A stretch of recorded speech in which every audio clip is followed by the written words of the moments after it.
नामदेव जी की शिष्या थी जनाबाई। गांव की सीधी सादी महिला थी, कुछ जानती नहीं थी, और आवश्यकता से अधिक जानना ही बहुत बड़ा रोग है।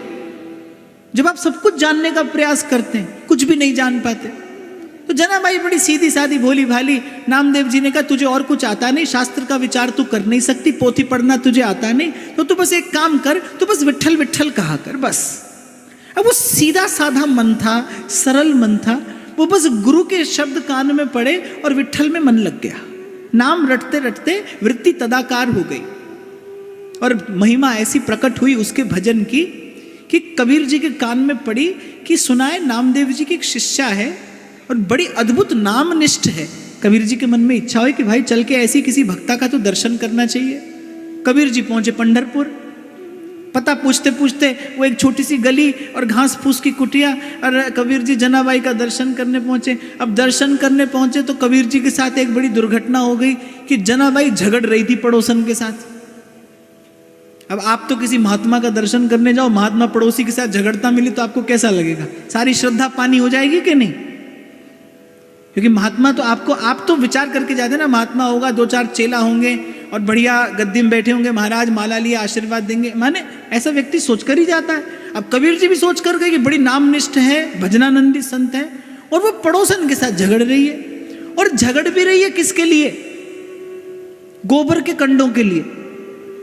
अब कबीर जी ने कहा, बोले झगड़ा भी हो रहा है तो कोई हीरा मणि मोती माणिक का झगड़ा नहीं, गोबर के कंडों का झगड़ा है। तो कबीर जी ने पूछा जनाबाई से, बोले भाई गोबर के कंडों के लिए झगड़ती है? तो जनाबाई ने पूछा आप कौन है? कबीर जी ने कहा नहीं। बोली आप हैं कौन, क्यों आए? तो जनाबाई ने कहा मेरे कंडे साधारण नहीं है। तो कबीर जी हंस दिए, बोले गोबर का ही तो होगा। अब गोबर के कंडे में क्या साधारण और क्या असाधारण? जनाबाई बोली कि मेरा कंडा साधारण नहीं है, कंडे के लिए नहीं झगड़ती, मेरा कंडा तो भजन करता है, मेरा कंडा तो विट्ठल बोलता है। कबीर जी के कान खड़े हो गए। अब कबीर जी बड़े डंके की चोट पर बात कहने वाले फकीर। कबीर जी ने कहा कंडा और विट्ठल बोलता है? बोली हाँ, इसीलिए तो झगड़ती हूं, इसने अपने उपलों में मेरे उपले मिला लिए। मुझे उपले की चिंता नहीं, पर मेरा उपला विट्ठल कहता है। कबीर जी ने उपले उठाए, बोले मैं निर्णय करता हूं, दो चार उपले कान से लगाकर फेंके यहां वहां, और अचानक कबीर जी के हाथ में एक उपला आया। कबीर जी का रोम रोम रो पड़ा। जनाबाई जी को साष्टांग दंडवत प्रणाम किया कबीर जी ने, क्योंकि कान से लगाया हुआ उपला ध्वनि आ रही थी, विट्ठल विट्ठल विट्ठला पांडुरंग विट्ठला, विट्ठल विट्ठल विट्ठला पांडुरंग विट्ठला, भजो विट्ठल विट्ठल विट्ठला,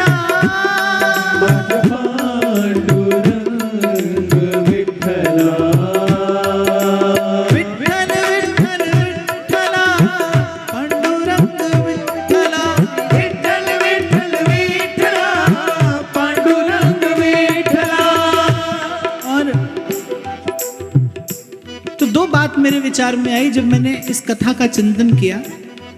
एक तो मैंने कहा नाम की महिमा है।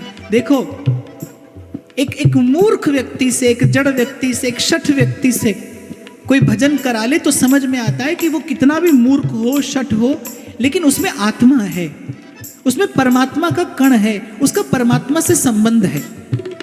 पर एक गोबर का कंडा, जड़ वस्तु, जिसमें कोई प्राण नहीं, जिसमें कोई स्पंदन नहीं, और उससे भी हरि नाम कोई कहलाए, भाई ये भगवान के सामर्थ्य की बात है।